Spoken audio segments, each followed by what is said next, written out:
Hello, Seka. So you hyped for 2.3 there, British Seka? Why did your voice get so high? No reason. What did you do? Me and Normie Seka pranked you. Seka, you suck! Why did you tell him? I'm sorry, man, I caved. But you didn't do anything. We did. What? Oh, damn it. They got me. Just you wait, Normie Seka. I'm coming for you. Oh, man!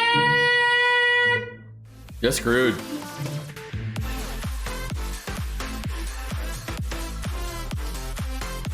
2.2 consisted of basically 4 different things. The first thing was a re-release banner and new character development of Toma. You got the Labyrinth of Warriors event, which is honestly one of the better events Genshin's ever come out with. But the problem with the event, of course, it was way too long as far as like the spacing of the event. Every 3 days for one stage was very long, but the overall like playing the event and getting through it with the trial stages, the buffs, everything, the final floor, everything that was pretty well done. But unfortunately, I just think it took a little bit too long as spaced out content. Like time-gated content for me is fine, but probably not time-gated events like this where we have like a large duration in between each thing. That was the Staff of Homo was pretty much the big hype of the entire patch. Of course, the new character Tomo, which everybody's a little bit interested in. But then we got events like the Dream of Blooms, which is going to be coming out very soon, which is the new Flower Pot event. And of course, the Shadow of the Ancients event, both of which I haven't done the Dream of Blooms event because it's not out yet, but both of which seem pretty,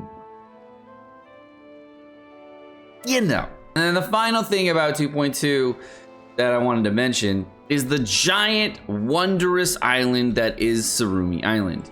Now, this island was really well done. I think that the entirety of Tsurumi Island was great. I think running through was fun. The puzzles were really intricate, and eventually you get to a point where you're like at really high percentage. You got most of the stuff done, and the integration of the overall story was fun. But it wasn't voiced, and there wasn't like a whole lot of effort put into like the visualizations of the characters.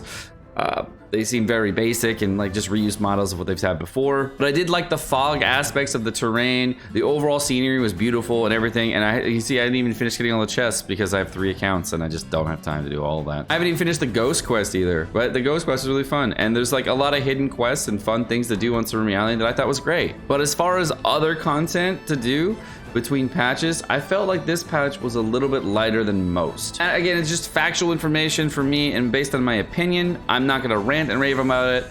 I feel like there could have been more content. That's it.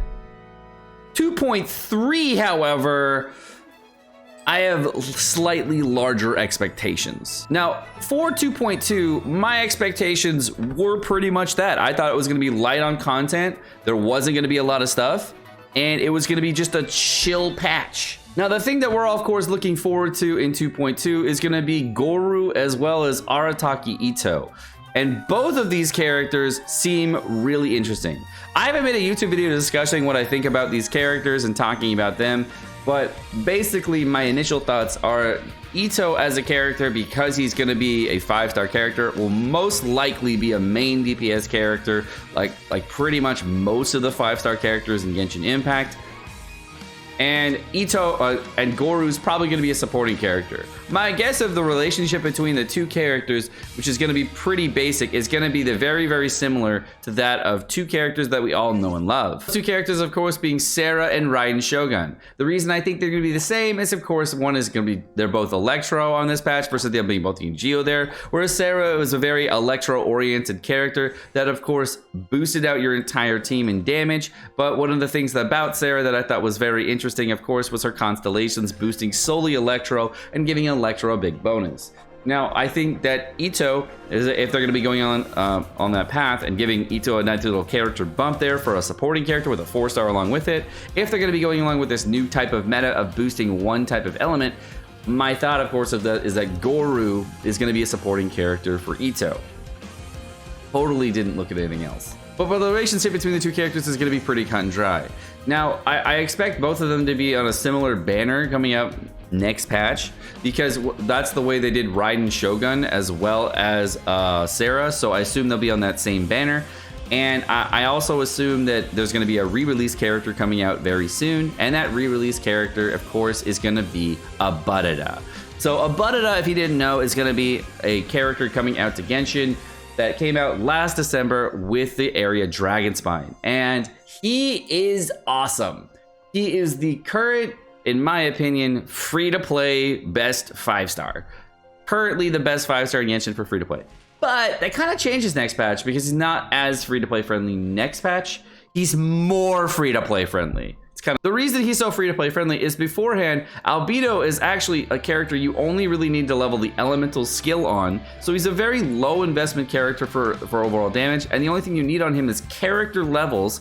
And he scales, get this, with defense percentage headpiece and defense percentage sands, which are two of the easiest artifacts to get because you get 1 billion of them. So I love him for that. So he is currently the free-to-play Archon as far as the Giga Chad level goes for artifact grinding, and makes artifact optimization really good. The other thing about Albedo, which is so great, is beforehand he had 2 fully free-to-play weapons. He is the Harbinger of the Dawn as his current best in slot, and the Festering Desire is actually the weapon that came out specifically for him. For more whaley builds, of course, you do have the Jade Cutter, which is a great overall option for crit chance, but the best overall option has been the Harbinger of the Dawn because you don't actually have to stay on field, and the only thing that matters is going to be your defense percentage for elemental skill damage, and you don't necessarily need other things. Unfortunately, though, Albedo does have one huge problem in his kit, and that is because he is Geo, there is a problem with him. And what that means is that you're going to need a character that work alongside of him that is going to be another Geo character to provide Geo Resonance, to provide Geo Shred. Now, that's not necessarily true because you don't always need that, but it is a really fun thing. So with Albedo, he works really well on a lot of different team compositions and takes very low field time, as you can see here. I'm barely on the field with Albedo while staying out of my primary DPS and getting his procs on the field at the same time without actually having to worry about it. He's also, if you wanted to closely relate him to another character, he's like a very good AoE official that also provides these crystallized shields on the field. I'll have a whole guide coming out about Albedo probably tomorrow, so I'll be able to talk about him in more detail. But that's the thing that's really interesting about this patch, is because you get a very good Geo-oriented patch. My big expectation for this patch, though, is going to be based around the events, though. Now, with Albedo, Itto, as well as other characters, Gorou coming out, my expectation is not to have more of this, okay? I don't want more teapot stuff. I want to have really fun events, kind of similar to how we had the Shiki Taisho event with really fun games inside of it that allow for a lot of combat experience to happen, more difficulty to happen, or potentially just more fun new things like mini games, just a lot more of it. Because we basically only had, I want to say, 4 events over the course of the entire patch for 2.2. And there wasn't an Archon quest along with them. So it felt like you were just sitting there waiting to do content after the initial release of everything, and you're just sitting there waiting to do all of it. And this is on accounts that you can play maybe like an hour or 2 a day, where the content is very spaced out. And we're kind of a daily grind where we're just basically doing dailies nowadays just to like wait for content. So I'm hoping that they do update the content with more fun things that you can do and give a lot more stuff in the developer discussion this time. Last time during the developer discussion, there was stuff about Ganyu's crosshairs, hangout events, and things like that. And I hope that we get more things in this time in the developer discussion this time around that will actually just push forward the game into a different direction. Because I like having a passive patch every so often, like 2.2 and 1.4, just to like stretch your legs and have a lot of fun. But I do want to kind of meteor patch right afterward. I don't want to have multiple really slow patches inside of a version, because that gets the game really stale and drawn out and boring. And I don't want to experience that. I want to have a very fun and like vibrant experience while playing the game. That's gonna do it for this video. My name's Sekapoko. Thanks for watching. I hope you guys enjoyed this video.